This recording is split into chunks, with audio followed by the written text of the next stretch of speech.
In a recent high-stakes diplomatic encounter, Secretary of State Marco Rubio has publicly called for Ukrainian President Volodymyr Zelenskyy to apologize following a contentious meeting in the Oval Office that disrupted plans for a significant economic partnership between the United States and Ukraine. The incident, which unfolded during Zelenskyy's visit to Washington, has raised questions about the future of U.S. Ukraine relations and the strategic implications for both nations amid ongoing tensions with Russia. During an interview with CNN's Caitlin Collins, Rubio characterized Zelenskyy's behavior during the meeting as antagonistic and expressed that it was inappropriate for the Ukrainian leader to confront President Donald Trump and Vice President J.D. Vance over their approach to negotiating peace with Russia. "I think he should apologize for wasting our time for a meeting that was gonna end the way it did," Rubio stated, emphasizing the detrimental impact of the exchange on bilateral relations. The meeting was intended to solidify an economic partnership that would grant the U.S. access to critical minerals in Ukraine, resources that are increasingly vital given the global shift towards renewable energy. However, tensions flared when Zelenskyy reiterated his demands for security guarantees from the U.S. to protect against potential Russian aggression, a move that seemed to clash with Trump's willingness to negotiate directly with Moscow. The exchange turned heated when Vance praised Trump's approach, leading Zelenskyy to argue that Russia could not be trusted as a negotiating partner. Rubio criticized Zelenskyy for traveling to Washington to sign the agreement in person, suggesting it was a misstep that contributed to the confrontation. He argued that such public disputes could undermine Trump's negotiating power, particularly as the U.S. continues to grapple with its role in the ongoing conflict initiated by Russia's invasion of Ukraine in 2022. "Don't come here and create a scenario where you are going to start lecturing us about how diplomacy isn't going to work," Rubio remarked, highlighting the delicate balance of diplomatic relations at play. The fallout from this incident not only jeopardizes the proposed economic partnership but also raises broader concerns about the U.S.'s strategy toward Ukraine and Russia. As the geopolitical landscape continues to shift, the question remains whether Zelenskyy will heed Rubio's call for an apology and how this will affect Ukraine's future negotiations with the U.S.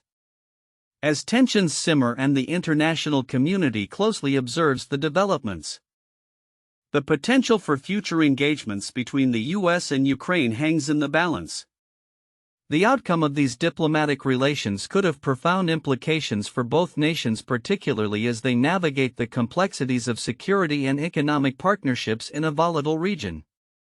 Moving forward, it will be crucial for both leaders to find a path toward constructive dialogue and mutual understanding to foster a more stable and cooperative relationship. In a significant move reflecting ongoing concerns about border security, the Pentagon has announced the deployment of up to 3,000 additional U.S. troops to the southern border with Mexico.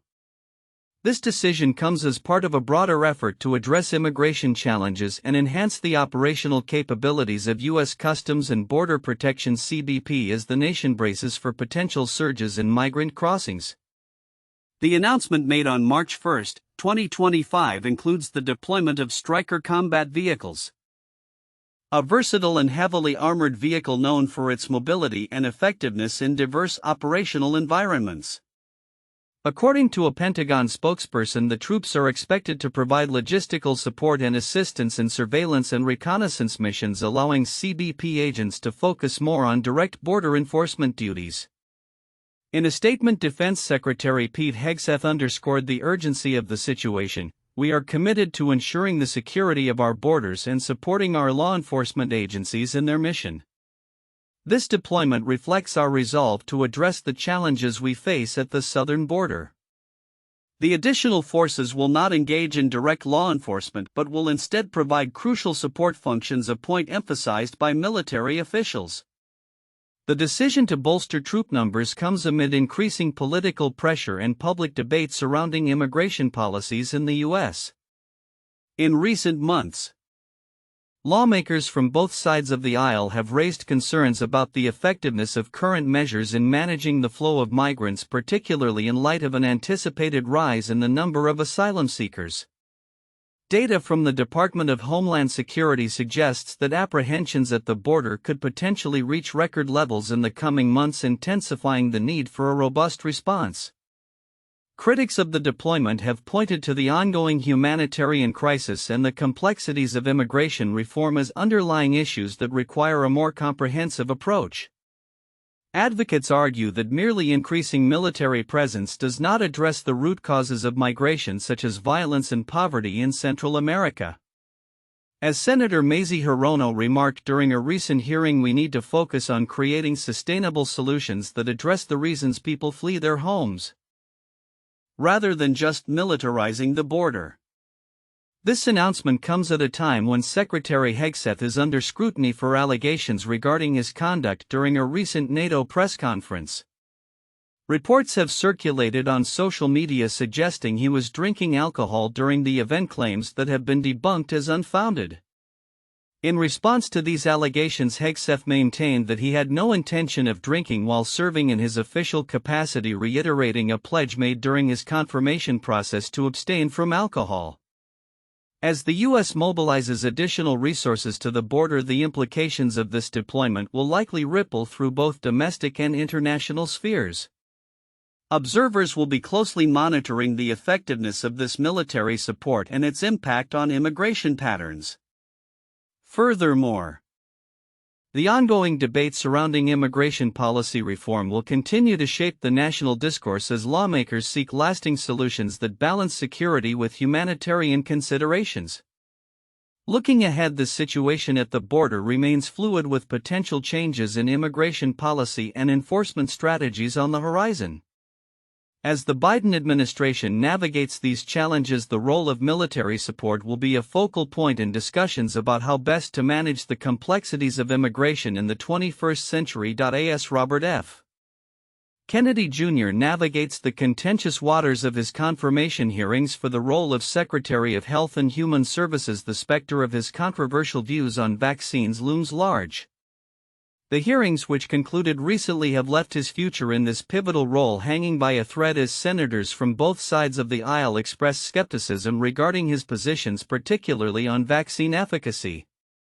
During the Senate Health, Education, Labor and Pensions Committee hearings, Kennedy faced intense scrutiny, notably from Democratic senators but also from Republican Senator Bill Cassidy, a physician. Cassidy recounted a poignant personal experience involving a patient who suffered severe liver failure due to hepatitis. He criticized Kennedy for fostering vaccine skepticism, stating, "It was the worst day of my medical career because I thought $50 of vaccines could have prevented that woman from experiencing liver failure." When pressed to reassure Americans about the safety of vaccines, particularly regarding autism, Kennedy's evasive response, "If the data is there," failed to alleviate concerns. Kennedy, who has long been associated with the anti-vaccine movement through his founding of the Children's Health Defense Group, insisted that he is not against vaccines but advocates for what he calls good vaccines. His remarks aim to pivot attention toward his overarching goal of making America healthy again, a phrase reflecting President Trump's campaign ethos.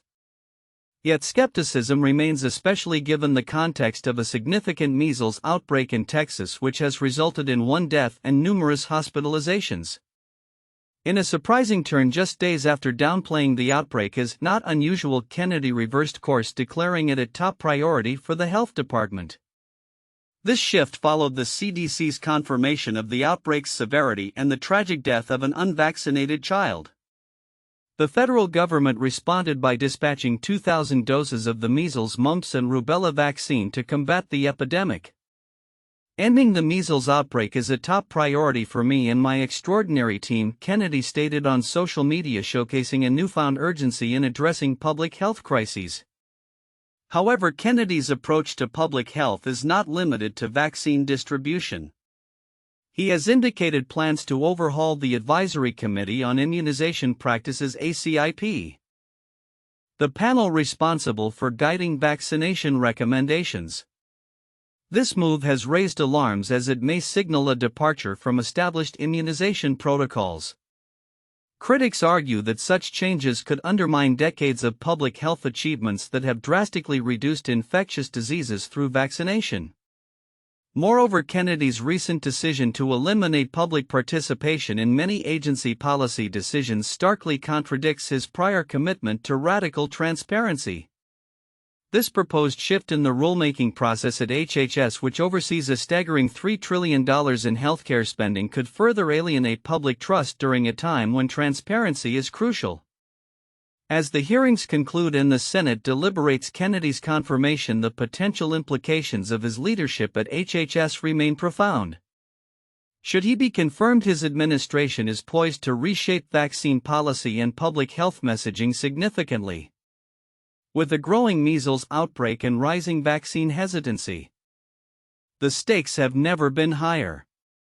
Observers will be closely watching the unfolding developments, as Kennedy's decisions could resonate well beyond the current administration, potentially reshaping the landscape of public health in the United States for years to come. In recent days, the political spotlight has turned once again to the controversial figure of Jeffrey Epstein, following statements from U.S. Attorney General Pam Bondi about the imminent release of files related to the notorious financier. The anticipation surrounding these documents has been fueled in part by Tennessee Senator Marsha Blackburn, who has been a vocal advocate for transparency regarding Epstein's operations and connections. Bondi made headlines during a Fox News appearance where she promised that significant new information pertaining to Epstein's case would be disclosed. "I think tomorrow, Jesse, breaking news right now, you're going to see some Epstein information being released by my office," she stated, hinting at the potential for revelations that could shed light on the extensive network surrounding Epstein's criminal activities. This has been a long-standing issue for Blackburn, who has pushed for the release of files that could unveil the identities of those who flew on Epstein's private planes and collaborated with him in what has been described as an international sex trafficking ring. Blackburn has expressed her frustration with the lack of progress in obtaining these records, highlighting her belief that releasing this information is crucial for accountability and justice for victims. "This will give us insight into this web of human and sex traffickers that has just spread like wildfire across the globe," Blackburn remarked, underscoring the importance of transparency in the ongoing fight against trafficking. However, the actual release of documents turned out to be less impactful than many had hoped. Following Bondi's announcement, the materials provided by the Justice Department were largely comprised of previously available information, leading to a wave of disappointment across the political spectrum. Critics from both sides, including Florida Representative Anna Paulina Luna and Democratic representatives like Eric Swalwell, voiced their disillusionment. "This is not what we or the American people asked for, and a complete disappointment," Luna wrote, while Swalwell pointed out the lack of substantive new evidence in the released files. The backlash intensified as Bondi attempted to shift the blame onto the FBI, claiming that the New York field office was withholding thousands of pages of relevant documents. In a letter addressed to newly appointed FBI Director Kash Patel, she requested a comprehensive disclosure of the Epstein files, including client lists and other critical evidence. "There will be no withholding or limitations to my or your access," she declared, positioning herself as a champion of transparency despite the mounting criticism of her initial promises. As the situation unfolds, the implications of this controversy extend beyond mere disappointment. They reflect a broader struggle for accountability and transparency in cases involving high-profile figures. The Epstein saga has already exposed deep-seated issues within the justice system and highlighted the challenges of addressing elite complicity in serious crimes. The public's demand for answers remains robust, and the stakes are high as further developments are anticipated. Looking ahead, the ongoing scrutiny of Epstein's network and the administration's handling of the case will likely continue to shape political discourse, with calls for accountability reaching a fever pitch. The pressure on Bondi and the Justice Department to deliver meaningful information has never been greater. As more details are expected to emerge, the ramifications of this case may further influence public perceptions of transparency and justice in the U.S. legal system. In a significant diplomatic development, U.S. Treasury Secretary Scott Bessent announced that a framework deal between the United States and Ukraine regarding the exchange of natural resources is ready for implementation. This announcement came on the heels of Ukrainian President Volodymyr Zelensky's visit to Washington, which has been marked by both collaborative dialogue and notable tensions. The visit, intended to bolster U.S.-Ukrainian relations amidst ongoing geopolitical challenges, has drawn attention not only for its strategic implications but also for the discord that marred the discussions. During an interview on Fox News, Besant characterized Zelensky's previous refusals to finalize a minerals deal with the U.S. as one of the most significant diplomatic blunders in recent history. He revealed that Zelenskyy had already declined 2 opportunities to formalize an agreement that would have allowed Ukraine to trade critical minerals, including rare earth elements, in exchange for substantial financial aid from the U.S. This has to be one of the greatest diplomatic mishaps of all time by President Zelenskyy, Besant remarked, emphasizing the missed potential for collaboration. The fallout from the meeting escalated when President Donald Trump and Vice President J.D. Vance expressed their displeasure with Zelenskyy in front of reporters, leading to a canceled meeting. This public reprimand was described by Besant as a biggest own goal in diplomatic history, a sentiment echoed by Republican Senator Eric Schmidt, who noted that Zelenskyy had the chance to solidify the deal 5 days prior but opted to prioritize a face-to-face meeting instead. As tensions mounted, Trump articulated his disappointment through social media, suggesting that Zelenskyy was not ready for peace. The implications of this diplomatic standoff extend beyond mere optics. The minerals deal represents a pivotal opportunity for Ukraine to strengthen its economic resilience while simultaneously providing the U.S. with a strategic foothold in the region. Analysts speculate that the failure to secure this agreement could hinder U.S. efforts to support Ukraine in its ongoing conflict with Russia, potentially impacting the broader geopolitical landscape. Despite the setbacks, Zelenskyy maintained a positive tone in his public communications, expressing gratitude for the American support he has received. He reiterated Ukraine's commitment to achieving peace, stating, "Thank you, America. Thank you for your support. Ukraine needs just and lasting peace, and we are working exactly for that."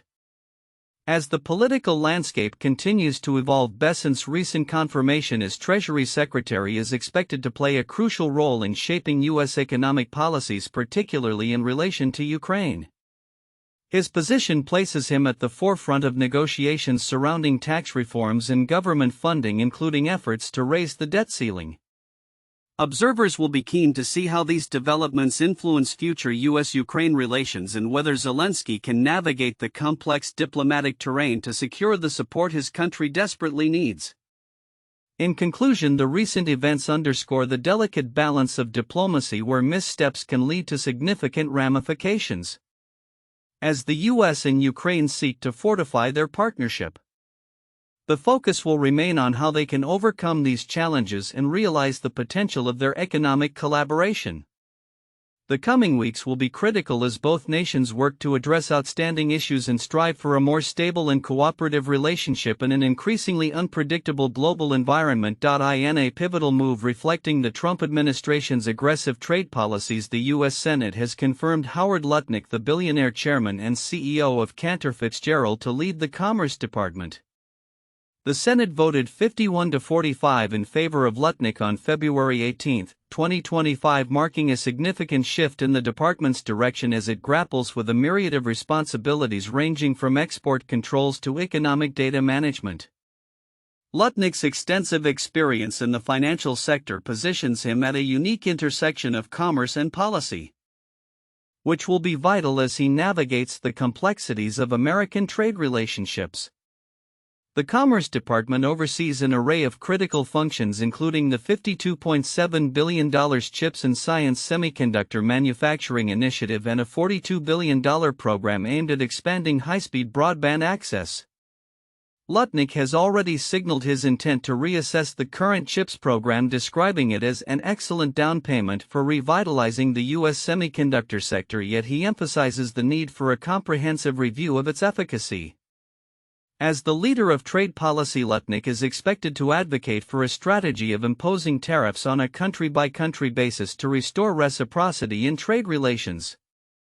In a recent appearance on Fox News, Lutnick warned that the U.S. stands ready to impose a significant 25% tariff on goods from neighboring countries Mexico and Canada, unless they effectively tackle the trafficking of fentanyl and bolster border security measures.